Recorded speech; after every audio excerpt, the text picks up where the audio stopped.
Good afternoon. I'm back making another, what I would call journals for Richard.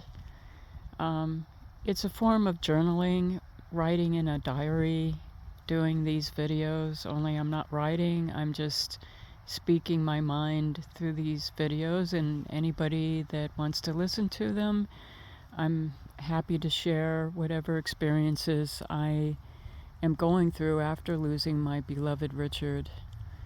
Um, I wanted to talk to you guys about the sadness that is overwhelming. That it,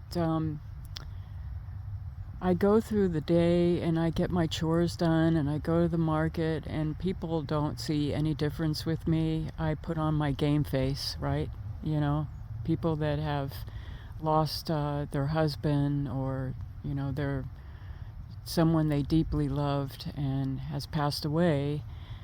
Um, you know what I mean by, when you go to the market, you don't just, all of a sudden take the basket and start weeping out loud. I I actually it's actually been kind of medicinal for me when I do go to the market, because even though I'm putting a game face on and saying hello to the people I know there, and there's a few people there that I've become friends with, and um, one person that I love to give a little hug to because we always talk about our dogs. And she just loves Schmickles. I bring Schmickles in with his service jacket.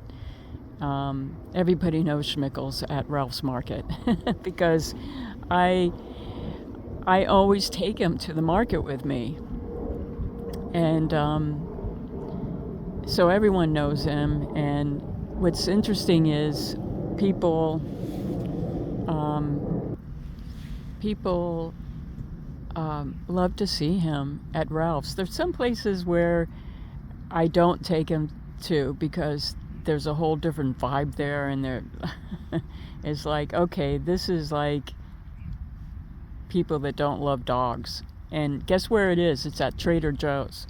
I brought him into Trader Joe's one time, and everybody just snubbed me and like, what are you doing with your dog in that store? You could just sense that negative energy there, and I will never go back to Trader Joe's again because of it.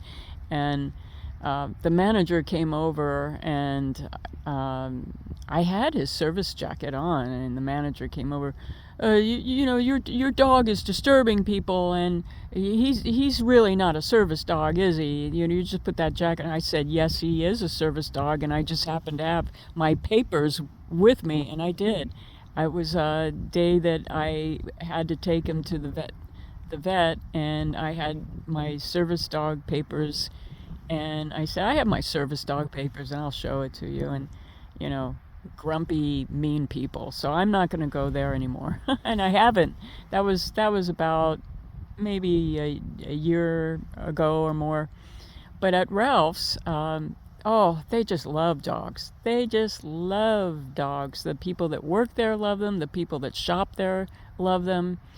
And when I bring Schmickles and Ralph's, usually people, they're uh, an older group of people that shop at the Ralph's in where I go to. They're mostly seniors. I rarely see really, really young people like you would in San Luis near Cal Poly where the kids are. But here it's more like a retirement area here.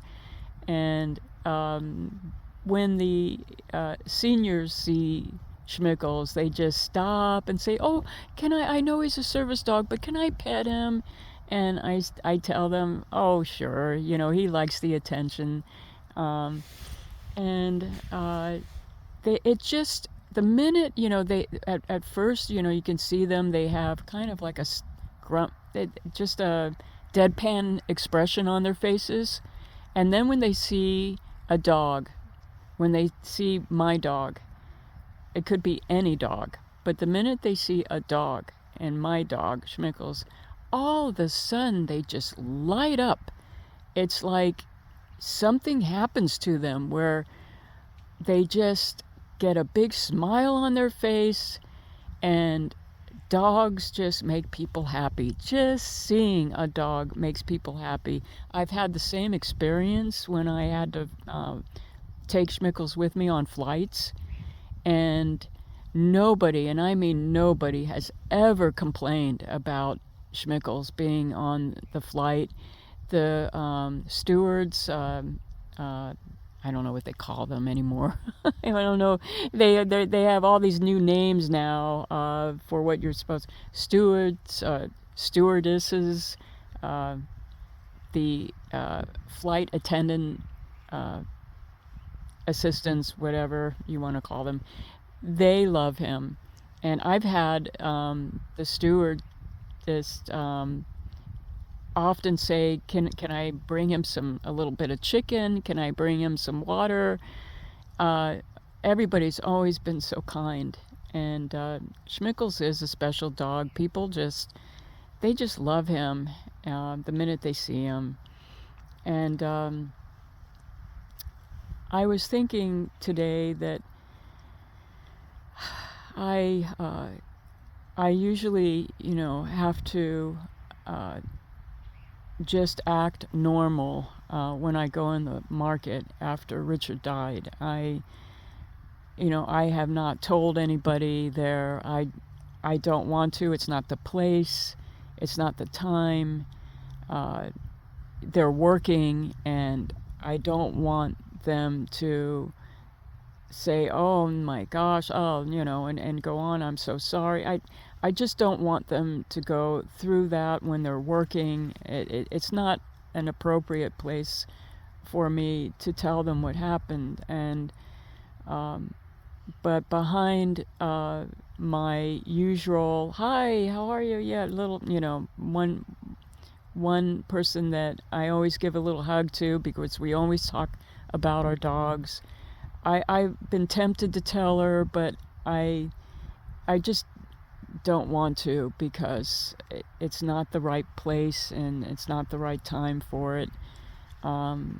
So the thing about it is that even though in my heart I'm crying and I'm covering up my emotional sadness that nobody can see behind the mask, and the mask I'm wearing is like just everything is still normal, and we might laugh together, and we might, oh, there's Schmickles' little friend, Tank. He came over to visit. Oh, that's good. Schmickles just loves it when the neighbor's dog comes over. That's Tank, and they both look alike because they're both, Tank is a border collie, and Schmickles is part border collie. So yeah, Schmickles is happy that his little friend came over. But I cover up my sadness. I can't, in my heart, it never goes away, the sadness. It just doesn't. But when I go in the market and I say hello and I laugh with Melissa, the one that she just loves Schmickles to pieces and always likes to say hello to him. We talk about, what kind of dog food do you give him, and what, we're always talking dog shop, dog talk. But just even if I'm kind of faking it with a, smile and hugging her, it does kind of make me feel better. There's Tank, Schmickles. You can play with Tank. Hi, Tank. Hi, Tank. What you doing, you guys? What you doing, Tank? Schmickles. What you doing? Oh, they're playing. There they go. There they go. Playing. Now Schmickles gonna run all around the house. Go get him, Schmickles. Go get him. Go get Tank. Go get Tank. Go get Tank. Where'd Tank go? Where'd Tank go? Go get him. There's Tank. There's Tank. Hi, Tank. Tank. That's a name that's looks like somebody finally gave him a bath. Tank is usually Tank is usually a ranch muddy dog. Hi, Tank. Tank. There goes Tank. The only thing that bothers me is Tank comes over as a neighbor, and there's all this, land and field, but instead of doing his chores out there where there's plenty of land for him to do his doo-doo, he comes over here and he does a poo-poo right here. I thought, Tank, come on. Why are you doing your poo-poos right here? Dog psychology, who knows? But to get back, it cheers me up to go to Ralph's. I don't have any friends here. I do have some close friends in Maui, but here it's always been just Richard and me. We just were like hermits, and all we needed was each other. And I miss having a girlfriend to talk with, and I do have a really wonderful, wonderful girlfriend, but she lives in Canada. And the other friends that I used to have were not friends at all. They were more like acquaintances or something back when I was teaching. And no sense even talking about them, because they never really were my friends. And I always felt like they had some kind of jealousy thing as well, which is a bummer. There's nothing worse than having a friend that isn't really a friend, that's really a secret enemy, anyway, I'm getting off track here. I want to get back on dogs, because it's a very important thing in terms of having a real good friend, and that's what I'm leading to. Is the best friend I have right now is my dog, and the best companion I have right now is Schmickles, to help me through this sadness. And there are times when I am just in such emotional pain, and it comes in waves. Like, I'll go through the chores, I'll do what I have to do, and then all of a sudden I realize I'm all alone in the house, and I'm not seeing Richard where he usually sits at his computer.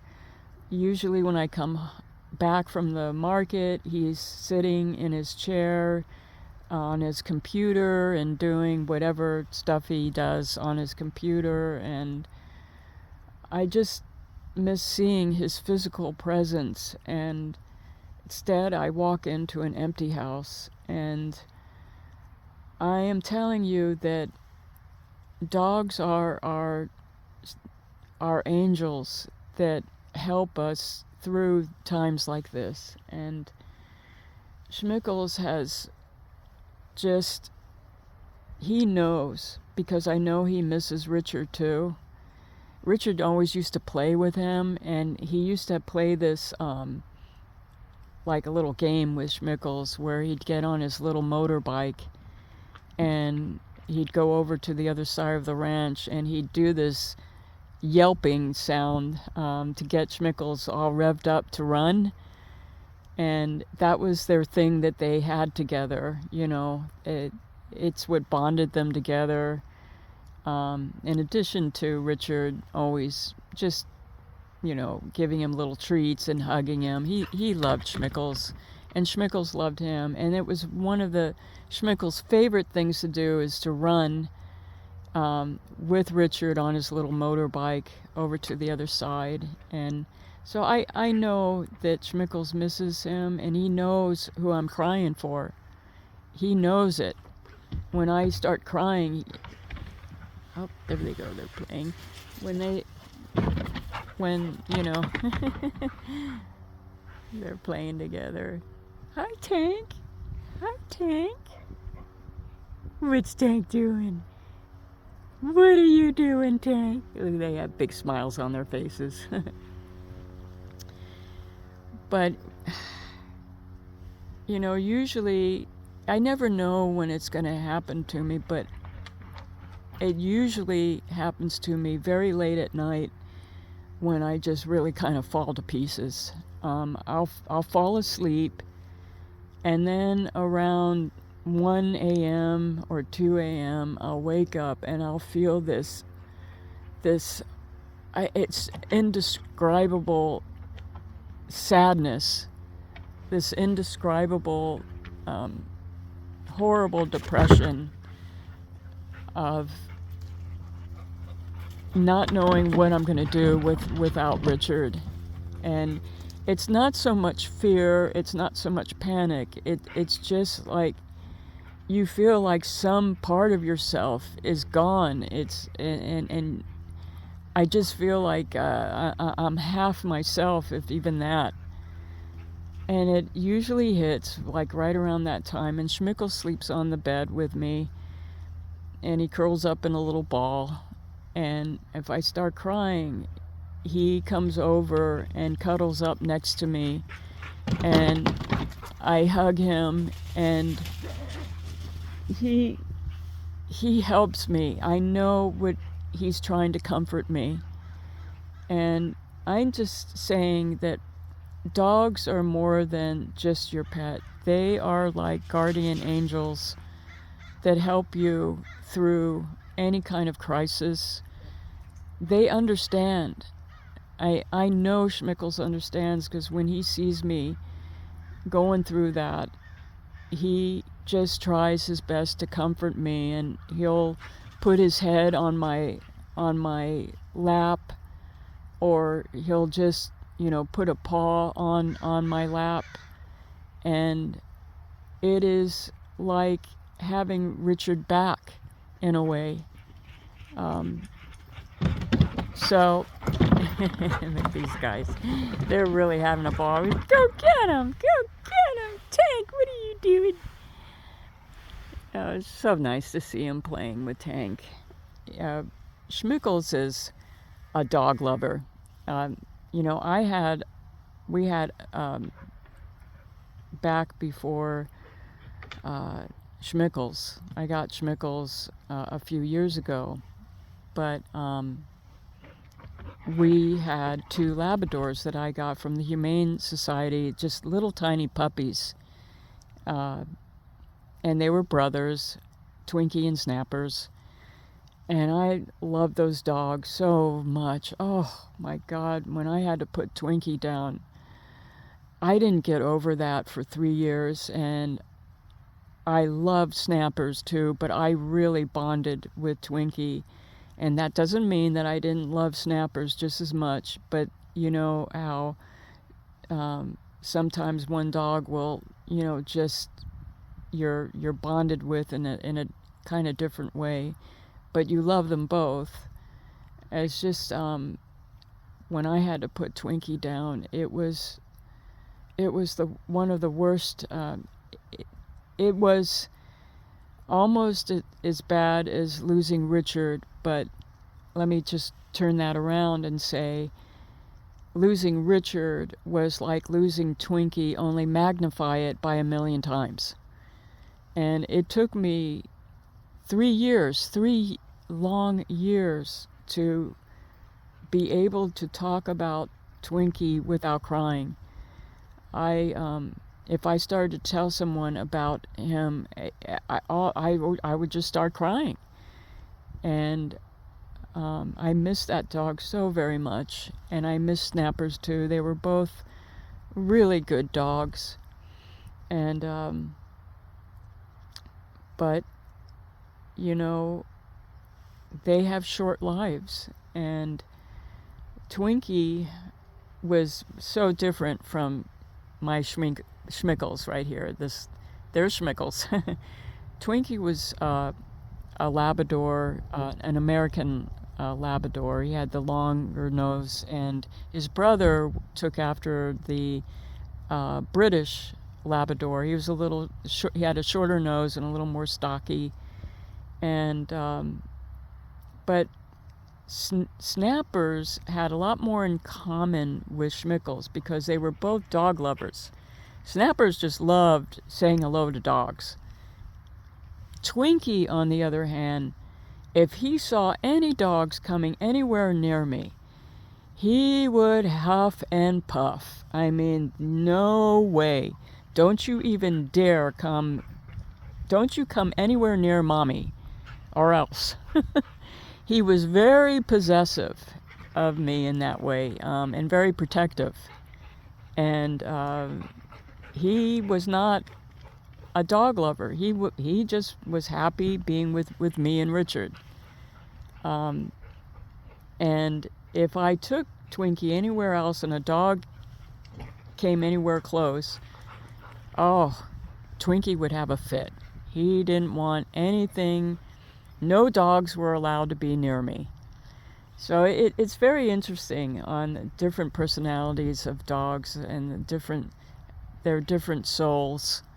But boy, they're really having a fun time out there. I'm so glad to see it. Poor Tank, he doesn't have such a great life. I don't even want to go into it, but he's the neighbor's dog, and he's the guy that owns him. He's older now, and I don't even think his son has pretty much taken over the ranch because, like Richard, he's got very bad heart failure problems, and he's probably coming to the end. He was kind of very close to Richard's age. In fact, I always thought that Gary was going to kick the bucket before Richard. But Gary's still hanging in there, but I don't think Richard would want to live the way Gary is almost like a vegetable right now, which is really sad. But Gary is a rancher, and he raised cattle. That was one of his businesses, is raising and cattle, and I guess you could say, that. Well, anyway, that's not that's not our thing, because Richard and I have been vegetarians for over 40 years. But the dogs that he would get were working dogs. He didn't have the dog for a pet. He'd have the dog as a working dog, and he keeps them when they're done doing whatever they're supposed to be doing on their job. He would put them in these cages, like little kennels. And he didn't even have, I tried to talk to Gary and say, Gary, you have all this land. Why don't you set up a nice yard for your dogs so they can be in the grass, so they can go do their chores in the grass and, play in the grass? Just set up a little fenced area. It doesn't have to be real big, but it didn't do any good. He just kept them in this kennel with a cement block for the floor, and it just, for many, many years, it hurt my feelings so badly to know that the way those dogs were treated. But there's nothing you can do, because even if you call the Humane Society, they'll say, well, does he have water? Is he being fed? So, if the dog isn't literally being starved to death and tortured, then there's not much you can do about it. But Tank is happy to be with Schmickles. It's so cute. I'm glad that he's out here playing with Schmickles, because Schmickles is a dog lover. That's what I was getting at. Now, Twinkie, he was not a dog lover, but Schmickles, whenever he sees dogs, he just goes nuts. He wants to immediately run over and say hello. He wants to immediately play with them. And that was one of the things that it was important for him to have a dog companion here on the ranch. And luckily, the tenants on the other side, they have a cute little beagle. And when Schmickles, when they're home, they let Archie out, and Schmickles plays with Archie. But I just want to get back to the point that I don't know what I would do without Schmickles, because he's really and truly been an emotional support dog. And there is people that talk about that for whatever reasons, but the fact of the matter is, when you love your dog, of course they're your emotional support dog. You don't need to have it registered with a company that sends a little certificate saying your dog is an emotional support dog. All our dogs are emotional support dogs. And there's so much more to it, I think, on a spiritual level, that there's a chance that there's a reason why you chose the dog that you chose. There's a reason why the dog chose you. If you're going through the Humane Society or a shelter, and suddenly this dog looks at you and you look at him, that's no accident. That's no coincidence. You were meant to be with that dog, and that dog was meant to be with you. And I really believe that. And it might even be something that goes as far as a dog that you had before in another life. I don't know if any of you saw that movie, A Dog's Purpose, where the dog keeps reincarnating until he finally finds his true owner, or I don't like to call it owner, but his true companion. But yeah, I want to see that movie again. I actually I rented it, but I haven't seen it yet. I thought I need to watch that movie again,